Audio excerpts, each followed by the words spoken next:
እንደምን አላችሁ ተማሪዎች በዛሬው ዕለት የምናየው የ12ኛ ክፍል የሂስትሪ ትምህርትን ዩኒት 1ን ፓርት 6 ነው።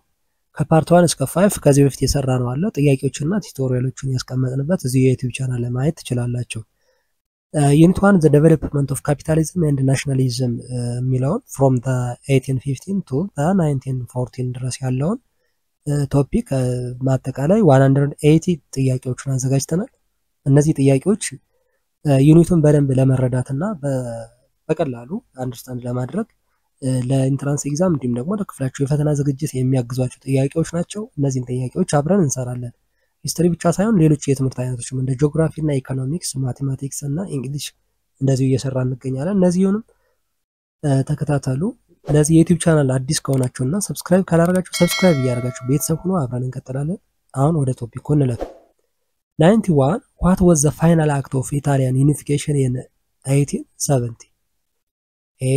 The annexation of the Venetia. B. The overthrow of King Victor Emmanuel II. C. The establishment of the Kingdom of Two Sicilies. D. The capture of the Rome. D. The capture of Rome. የሮም መያዝ ነው ፋይናል እንትኑ ማለት ነው መጨረሻ ላይ የተከናወነው 1870 marked the final step in the unification process. So Rome becomes the capital of Italy ማለት ነው። 92 what was the German Confederation known as? A. Das Deutsche Kaiserreich. B. Die Bundesrepublik Deutschland. C. The Bund. D. The Deutsche Reich. The Bund. Okay, see the Bund. The German Confederation የሚባለው the loose alliance of German states was referred as the Bund. 93 who presided over a German Confederation? A. Prussia. B. Austria. C. France. D. Italy. B. Austria. Austria was the leading state in the German Confederation. So it's with Prussia being second most influential. Prussia second influential. 94 what major event inspired German nationalism in 1850s? A. The Industrial Revolution. B. The American Civil War. D. C. The Italian Unification. D. The French Revolution. See the Italian Revolution ነው የኢጣሊያን ዩኒፊኬሽን ነው ኢንስፓየርድ ያደረገ ጀርመን እና ሌሎችንም የዩሮፕ ሀገሮችን ዩኒፋይ እንዲሆኑ ያነሳሳ ኢንስፓየር ያደረገ የኢጣሊያን ዩኒፊኬሽን አንዱ ነው ማለት ነው። ሰክሰስፉል ዩኒፊኬሽን ኦፍ ኢጣሊያን between 1859 and 1861 inspired German nationalists to seek similar unity እንደ ኢጣሊ ዩኒፋይ ነው እኛም የሚል እንቅስቃሴ የጀመሩበትና ኢንስፓየርድ የሆኑበት ነው ማለት ነው። 95 what were some of the obstacles to German unification? A. Cultural unity and strong monarchy. B. The ambitions of France and Britain. C. Austrian influence and German princes' desire for independence. D. The lack of military strength. C. The Austrian influence and German princes' desire for independence. ለዚህ የኦስትሪያ አንዷ ኢንፍሉዌንሻል ነበረች to maintain its dominance። ስለዚህ ኦስትሪያ ዶሚኔት እንዳደረገች መቆየት ትፈልግ ነበር and many German princes wished to retain their independence። የብዙ የጀርመን ስቴቶች እና ፕሪንሶች ደግሞ ኢንዲፔንደንስ እንደሆኑ መቆየት ይፈልጉ ነበር። ስለዚህ እነዚህ የጀርመን ዩኒፊኬሽን ኦብስታክልስ ወይም እንቅፋቶች ነበሩ ማለት ነው። 96 who did William the First appoint to the chief ministry of Prussia? A. The Helmut von Mock. B. Otto von Bismarck. C. Friedrich von Stein. D. Albert von Wallenstein. B. Otto von Bismarck ነው። ይሄ ዊሊያም the first appointed the Ottoman Bismarck to help the overcome of the parliamentary crisis.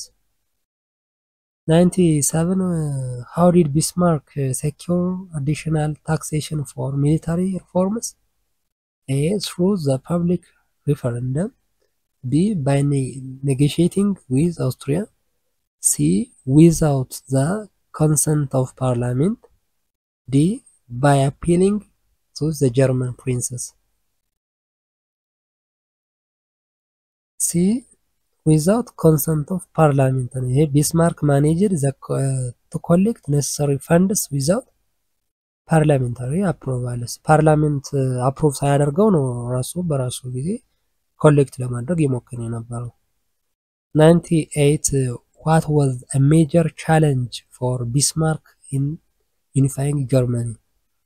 A. Support of Britain. B. The strength of Prussian parliament. C. The unity of German princes. D. The desire French influence to keep German divided. D. The desire of French influence to keep German divided ነው የሜጀር ቻሌንጅ የነበረው ለቢስማርክ ማለት ነው።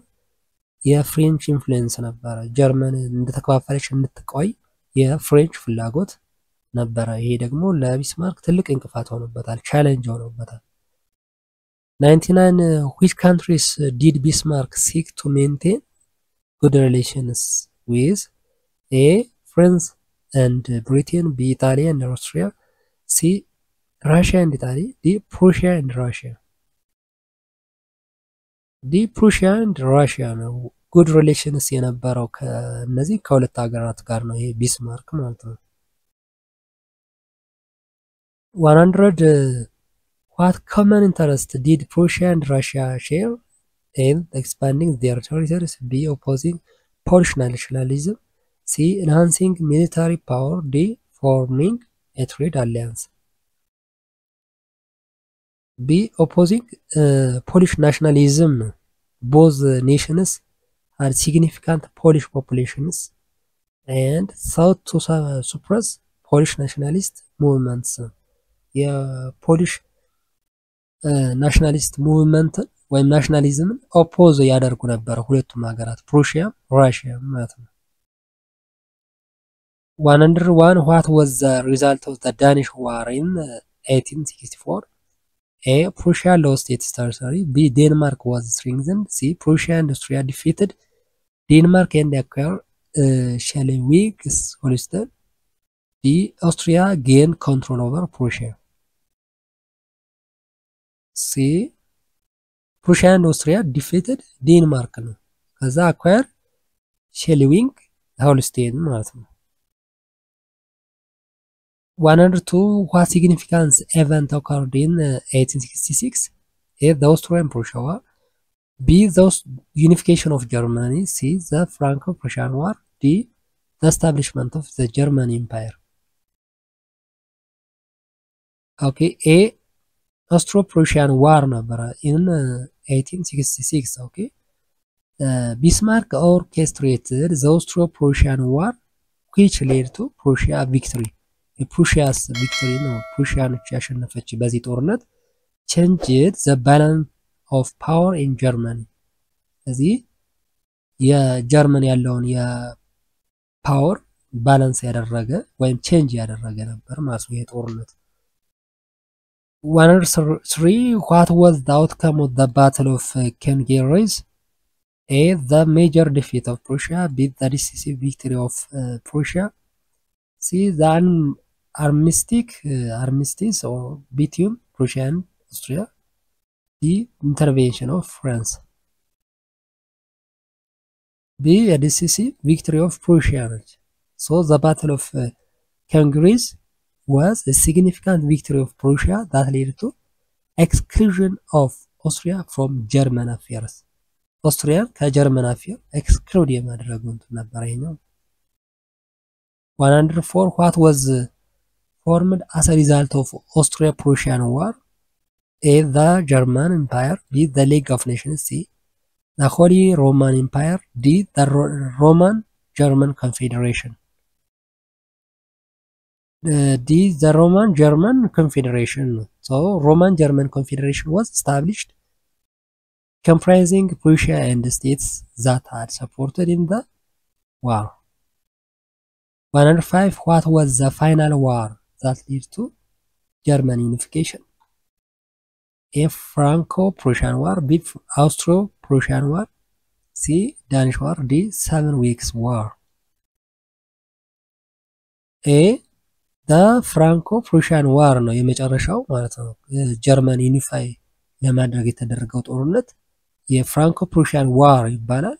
in 1870 እስከ 71 ድረስ ultimately led to unification of German under the Prussian leadership። ከዛ በፕሩሺያ ቪክትሪ ወይም ፕሩሺያ አሸነፈች ጦርነቱን። ከዛ ፕሩሺያ እንደ ሊደር ሆና የጀርመን ዩኒፊኬሽን አበሰሩ ማለት ነው ፋይናሊ። 106. Where was the German Empire proclaimed? A. Berlin. B. Venice. C. Paris. D.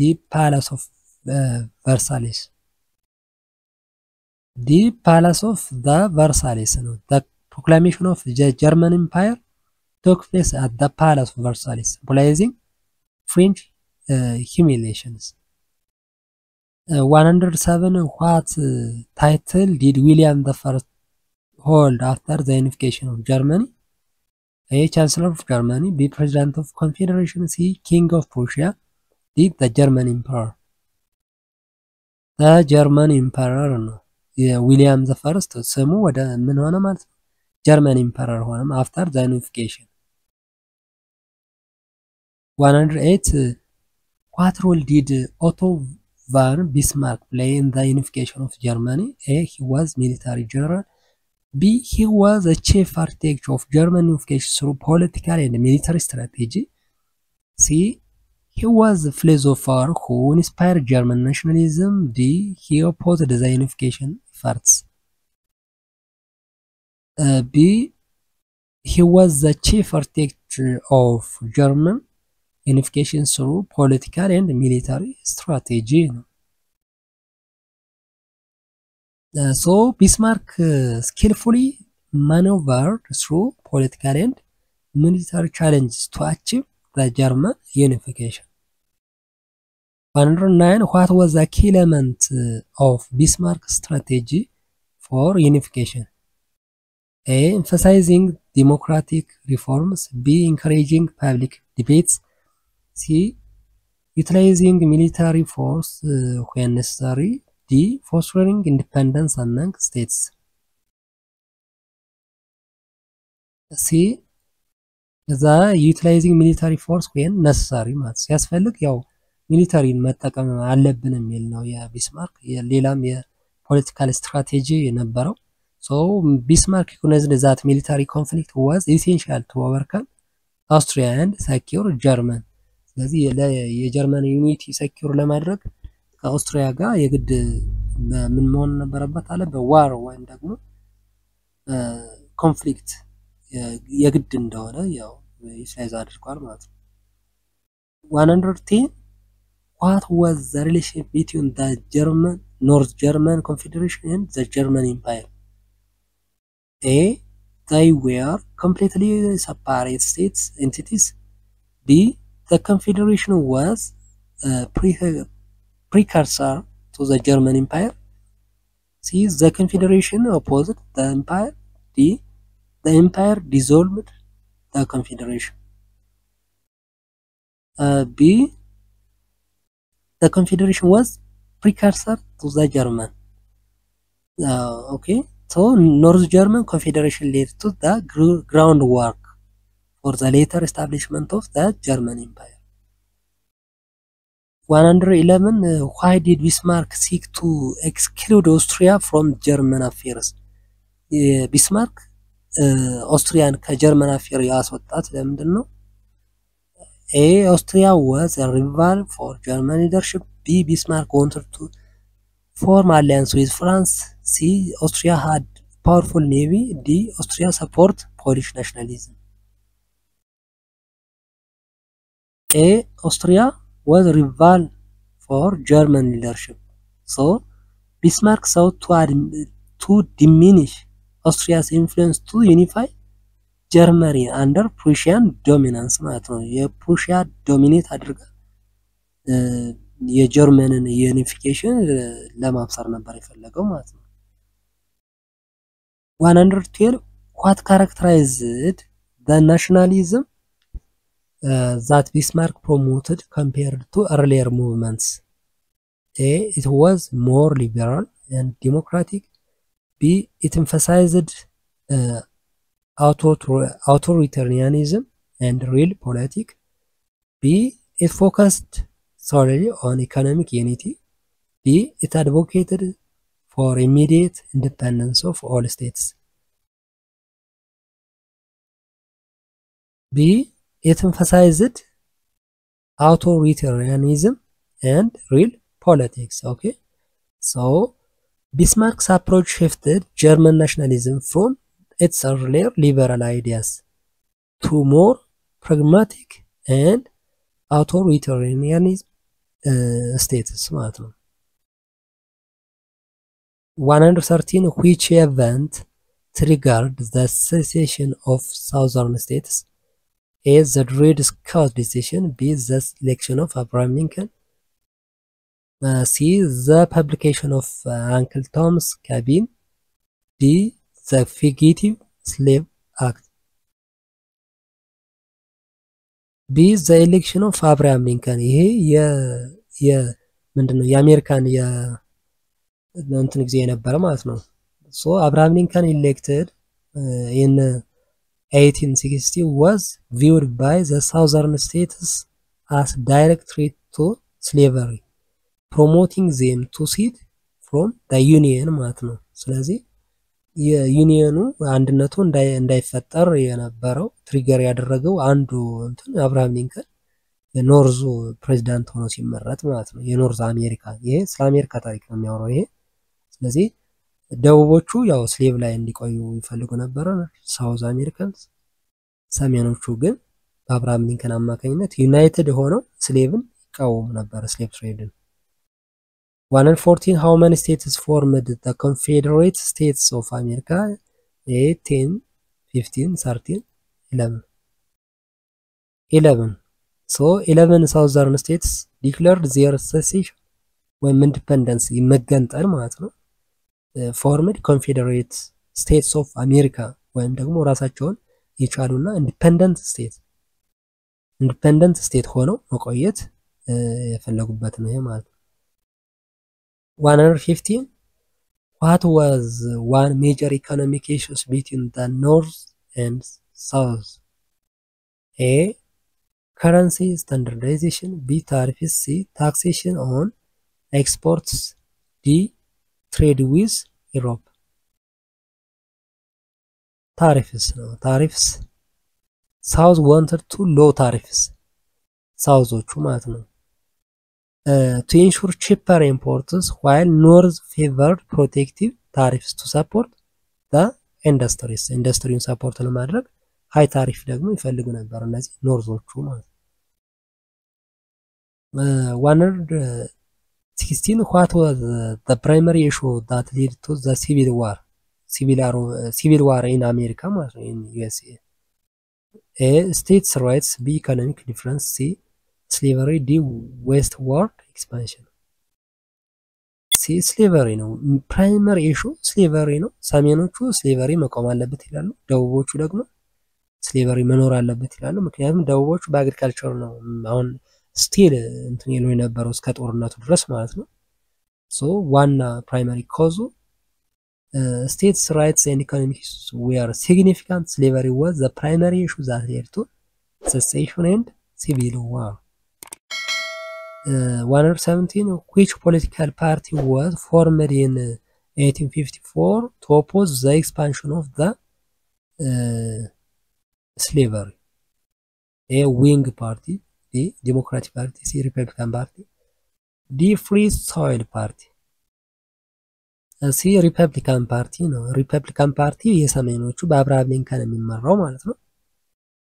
in 1854 ስታብሊሽ ከተደረገ በኋላ ማን ነው ኦፖዝ ያደረገ ነበረ? ስሌቨሪን ማለት ነው። ዌስተርን ቴሪቶሪስ እየተስፋፋ የነበረውን የስሌቨሪ ንግድ ማለት ነው የባሪያ ንግድ ኦፖዝ የሚያደርግ የፓርቲ ነበረ ማለት ነው። 118 who was the Republican candidate elected president in 1860?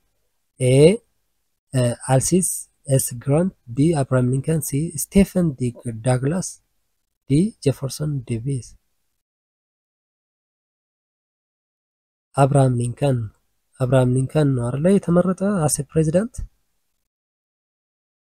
119 what did Lincoln declare about secession in his inaugural address? የሹመቱን ንግግር ሲያደርግ ሴሌብሬት ሲያደርግ ስለ መገንጠል ያወራው ዲክሌር ያደረገው ምን ነበረ? it was legally valid, B. it was legitimate action, C. it was legally void, D. it was necessary for peace. C. it was legally void ነው አስፈላጊ አይደለም ነው በዋናነት ንግግር ያደረገው ኢናግሬት ሲያደርግ ማለት ነው። ይሄ መገንጠል እና ዩናይትድ አለመሆን ኢሌጋል ነው ወይም ደግሞ ሌጋሊ ቮይድ ነው የሚል ነው ዲክሌር ያደረገ ማለት ነው። 120 which battle is often considered the first major battle of the Civil War? A. the first battle of Bull Run, B. the battle of Antietam, C. battle of Gettysburg, D. battle of Shiloh. A. first battle of Bull Run. So the first battle of Bull Run or first Manassas was the first major battle of the Civil War in July 1861 የነበረው ማለት ነው። 121 what was the Emancipation Proclamation? A.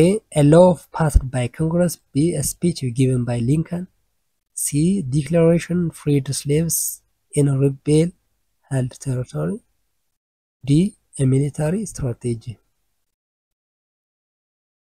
C. a declared that freed slaves in rebel held territory. so Emancipation Proclamation ወይም የነጻነት አዋጅ የሚባለው ማለት ነው በአብርሃም ሊንከን ነው ኢሹድ የተደረገው።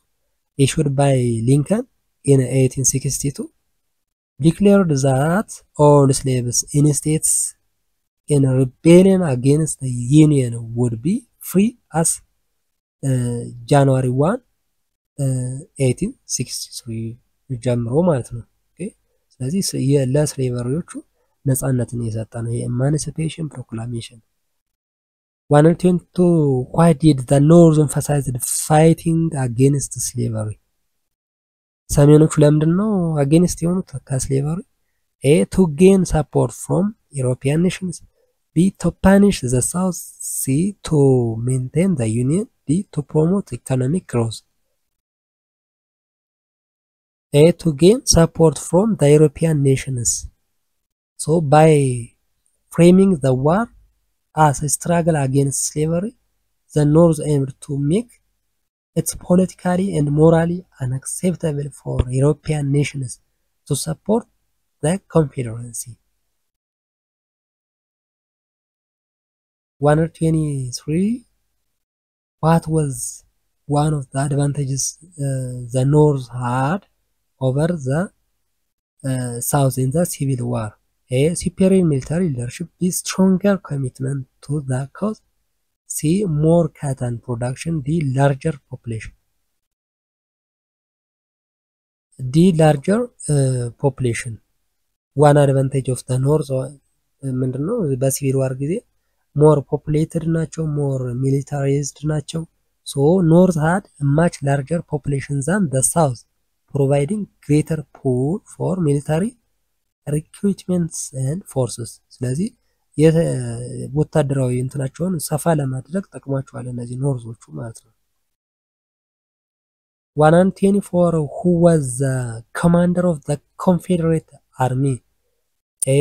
Ulysses S. Grant, B. Robert E. Lee, C. William Tecumseh Sherman, D. Stonewall Jackson. B. Robert E. Lee Okay, Robert E. Lee was the leading general of the Confederate Army during the Civil War. በሲቪል ዋር ጊዜ ኮንፌዴሬት አርሚውን እየመራ የነበረው ሮበርት ኢሊ ነው። 125 what was a major result of the Civil War? A. The expansion of slavery. B. Establishment of the monarchy. C. The abolition of slavery. D. The reunification of South with Europe.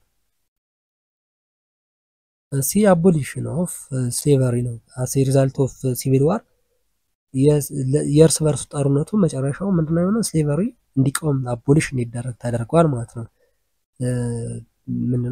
በሰሜኖቹ የበላይነት ስለተጠናቀቀ ሳውዘርንስ አር the north are the victories ማለት ነው። ቪክቶሪ ወይም ሪዛልቱ የጦርነቱ ሪዛልት በሰሜኖቹ የበላይነት ስለተጠናቀቀ ስሌቨሪ አቦሊሽ አድርገዋል ማለት ነው። so the civil war resulted in the abolition of slavery primarily through the 13th amendment 13ኛው amendment ይባላል to the constitution. 126 what was the one reason the Confederacy ultimately lost the Civil War? A. Lack of skilled generals. B. Insufficient manpower. C. Over reliance on cotton exports. D. Lack of international support. D. Lack of international support. Okay, so also the South had significant cotton exports. የካታን ኤክስፖርት ያደረጉም ቢሆን ወደ ሌሎች ሀገሮች they didn't receive the anticipated military support from the European nations. ስለዚህ ከዩሮፒያን ኔሽንስ ሰፖርት አላገኙም በጦርነቱ ጊዜ ማለት ነው። 127 how many casualties were estimated in the Civil War? A. 250,000. B.